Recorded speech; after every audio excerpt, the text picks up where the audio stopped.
پچھلے کچھ دہائیوں سے سیاسی حلقوں میں یہ بات چلتی رہی ہے، سیاسی پارٹیاں ان کے جو لیڈر ہیں وہ بھی یہ بات کرتے رہے ہیں کہ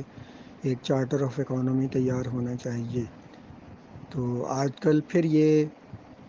بات شروع ہوئی تھی، بلکہ مختلف لوگوں نے جیسے بزنس ریکارڈر میں بھی کچھ لوگوں نے چارٹر آف اکانومی تیار کر کے اس میں شائع کیا،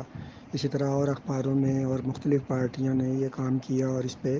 مذاکرات ہوئے ان کے درمیان۔ لیکن ہمارے کچھ جو لبرٹیرین دوست ہیں ان کی رائے اس میں مختلف ہے، بلکہ کچھ جو پارٹیاں ہیں ان کے کچھ لوگ جو ہیں، کچھ شخصیات ہیں اس میں، ان کی رائے بھی اس معاملے پہ مختلف ہے کہ اس طرح کا کوئی چارٹر آف اکانومی یعنی اگریڈ اپون، یعنی ایک ایسا چارٹر آف اکانومی جس پر تمام پارٹیاں متفق ہوں، تیار نہیں ہونا چاہیے۔ ایک بات تو یہ اس میں جو جس کی وضاحت ضروری ہے وہ یہ ہے کہ بھئی چارٹر آف اکانومی ضروری نہیں ہے کہ تمام پارٹیاں اس پر دستخط کریں گی یا اس سے اتفاق کریں گی۔ کچھ پارٹیاں کر سکتی ہیں، کچھ پارٹیاں مل کر ایک چارٹر بنا سکتی ہیں، اس پہ اتفاق کر سکتی ہیں، دستخط کر سکتی ہیں۔ ہمارے جو کچھ لبرٹیرین دوست ہیں جنہوں نے اس سے اختلاف کیا ہے، ان کا یہ کہنا ہے کہ اس سے جو سیاسی پارٹیاں ہیں ان کو اپنا جو پروگرام بنانا ہے، اپنا منشور بنانا، انتخابی منشور بنانا ہوتا ہے،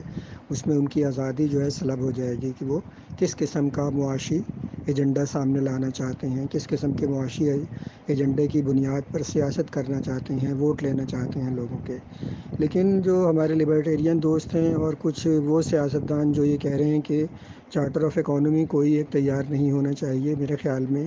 وہ جو کانٹیکسٹ ہے، جو سیاق و سباق ہے اس چارٹر آف اکانومی کی گفتگو کا یا اس نقطے کا وہ بالکل مختلف ہے، وہ پرسپیکٹیو بالکل مختلف ہے جس میں چارٹر آف اکانومی کی بات پچھلی کچھ دہائیوں سے، سالوں سے چلتی رہی ہے اور اس وقت بھی ہو رہی ہے۔ وہ کانٹیکسٹ بالکل مختلف ہے۔ وہ کانٹیکسٹ یہ کہتا ہے کہ بلکہ چارٹر آف اکانومی کی بات آئی ہی اسی لیے سامنے کہ جو مختلف حکومتیں ہوتی ہیں، مختلف حکومتیں آتی رہتی ہیں جس میں بعض اوقات کہ ملٹری ڈکٹیٹرشپ آ گئی، بعض اوقات کوئی آرٹیفیشلی بنائی گئی حکومت آ گئی، بعض اوقات الیکشن ہو گئے، کوئی حکومت آ گئی۔ تو یہ حکومتیں جب چینج ہوتی ہیں تو سمجھے معاشی پالیسیاں بھی اسی طرح تبدیل ہو جاتی ہیں۔ تو چارٹر آف اکانومی کی طرح کی جو بات کی گئی تھی وہ اسی لیے تھی کہ جو معاشی پالیسیاں ہیں حکومت کی، اس میں کوئی کنسسٹنسی پیدا کی جائے، اس میں کچھ استقلال، کچھ مستقل مزاجی پیدا کی جائے کہ بھئی ایک پالیسی شروع ہوئی ہے تو وہ پالیسی اس پر جو آنے والی حکومت ہے وہ بھی کاربند رہے۔ کیونکہ فرض کریں کوئی حکومت 3 سال، 4 سال، 5 سال رہی، اس کے بعد پھر کوئی حکومت آ گئی، اس نے معاشی پالیسیاں تبدیل کر دیں، تو یہ تو سلسلہ اسی طرح پچھلے 75 سال سے چلتا رہا ہے اور اس سے جو اکنامک ڈیولپمنٹ ہے، اکنامک گروتھ ہے، وہ صحیح طرح نہیں ہو سکی پاکستان کی۔ یہ ایک نقطہ نظر ہے۔ میں یہ کہنا چاہ رہا ہوں کہ جس کے جواب میں چارٹر آف اکانومی کی بات کی گئی، تو اس کی ایک مثال میں اس طرح دینا چاہوں گا کہ ایک زمانہ تھا جب یوں سمجھ لیں آپ کہ جب ڈی نیشنلائزیشن شروع ہوئی جنرل ضیاء الحق کے دور میں، ڈی نیشنلائزیشن، پرائیویٹائزیشن شروع ہوئی، اس سے پہلے تو نیشنلائزیشن ہوئی نا۔ تو جب یہ ڈی نیشنلائزیشن، پرائیویٹائزیشن شروع ہوئی تو اس کے بعد ہوا یہ کہ ایک براڈ لیول پہ، ایک براڈر سطح پہ سمجھیں، وائڈر لیول پہ سیاسی پارٹیوں میں ایک یہ اتفاق پیدا ہو گیا۔ اس سے پھر اختلاف نہیں کیا گیا کہ ہاں بھئی اب پرائیویٹائزیشن کرنی ہے۔ اگرچہ لیفٹ کے کچھ گروپ تھے، کچھ چھوٹی سیاسی پارٹیاں تھیں جو یہ بات کرتی رہیں کہ بھئی پرائیویٹائزیشن نہیں ہونی چاہیے، یا ہم پرائیویٹائزیشن کو ہم ریورس کر دیں گے،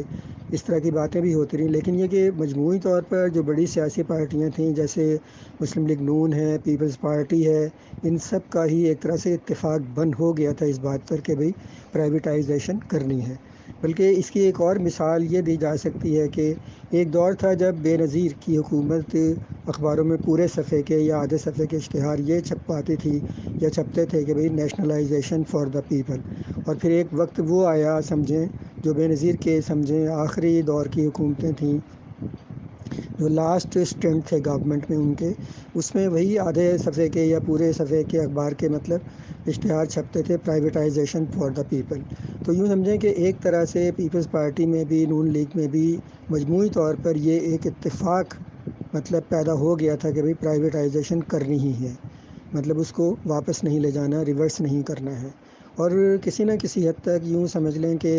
نون لیگ کے جو ادوار تھے، اسٹنٹس تھے پولیٹیکل، اس میں بھی پرائیویٹائزیشن مطلب آہستگی سے یا جس طرح بھی ہوتی رہی، کچھ اور پیپلز پارٹی کے دور میں بھی کچھ نہ کچھ پیش رفت ہوتی رہی، تو یہ کانسنسس ڈیولپ ہو گئی تھی بڑی سیاسی پارٹیوں میں کہ بھئی کم از کم یہ پالیسی جو ہے اس میں کنسسٹنسی رہے گی، اس پالیسی کو کوئی بھی حکومت آئے وہ برقرار رکھے گی۔ تو چارٹر آف اکانومی کا جو کانٹیکسٹ ہے وہ بھی یہی ہے کہ براڈر سطح پہ جو کچھ معاشی پالیسیاں ہیں ان میں سمجھیں کہ ایک اتفاق پیدا کیا جائے، اور یہ نہ ہو کہ ایک حکومت 3 سال 4 سال یا 5 سال رہی ہے اور پھر دوسری حکومت آئی ہے، وہ آتے ہی تمام پالیسیوں کو ریورس کر دے اور بالکل مختلف قسم کی پالیسیاں لے آئے۔ تو اس سے سمجھیں اکنامک ڈیولپمنٹ، اکنامک گروتھ کو اور یقیناً سوسائٹی کو بھی، ملک کو بھی، لوگوں کو بھی نقصان پہنچا ہے۔ تو یہ کانٹیکسٹ ہے چارٹر آف اکانومی کا۔ ہمارے جو لبرٹیرین دوست ہیں انہیں اس کانٹیکسٹ کو سامنے رکھنا چاہیے۔